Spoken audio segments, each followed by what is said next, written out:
problématique de la thématique de cette année, le numérique, paradis ou enfer, m'a beaucoup interpellée. En effet, c'est un sujet de nos jours et qui touche particulièrement ma génération.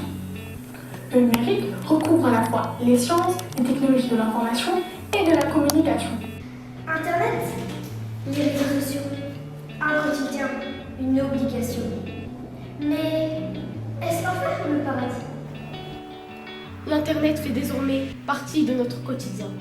Et nous sommes tributaires de ce nouveau moyen de communication pour vaquer à la plupart de nos occupations. On discute, on achète, on vend, on fait nos courses via Internet. Ah d'accord, merci pour l'information. Mon camarade Elise et moi, on va vous donner quelques conseils pour vous permettre d'agir. De 1, coupez votre box Internet quand vous ne l'utilisez pas. De 2, si vous avez l'habitude d'écouter de la musique, évitez le streaming vidéo. Téléchargez plutôt vos musiques préférées sur des applications pour les écouter sans connexion Internet et limitez le streaming. Son écran 24 heures sur 24. Ça consommerait énormément de ressources pour la planète.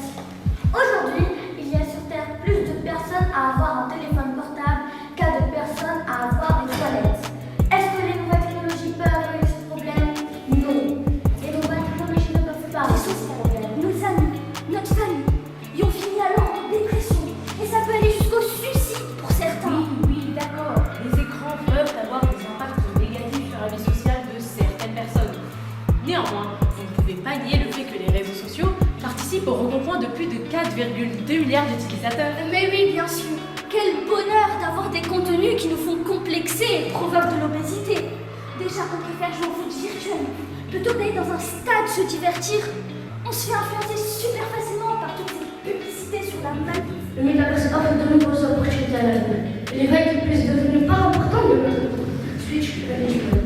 We will have understood it. The love causes the metaverse can be a remedy, but when you exaggerate, it can become hell. C'est une source d'enrichissement personnel. De nos jours, le monde numérique est totalement partie de notre quotidien et a changé nos vies et habitudes.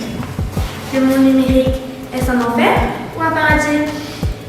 La vie est devenue plus facile et plus pratique grâce à la technologie et à Internet.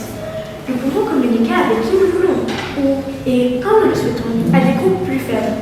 Pour ce faire, il existe de nombreux moyens. Écrit le journaliste David Adelman. Le numérique est notre avenir. Quel gouvernement humain prendra un jour la décision absurde de bannir la technologie? Quelle institution, quelle société choisirait la régression à l'ascension? Le numérique, c'est la splendeur de toute notre technique humaine.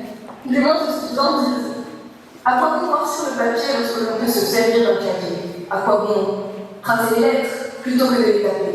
Je vais aussi à mon tour féliciter et remercier les enseignants qui ont d'abord salué nos amis d'Alger, saluer les enseignants qui ont organisé ce concours, cette édition 2023 du concours ambassadeur en mer. Je voudrais aussi évidemment féliciter l'ensemble des participants.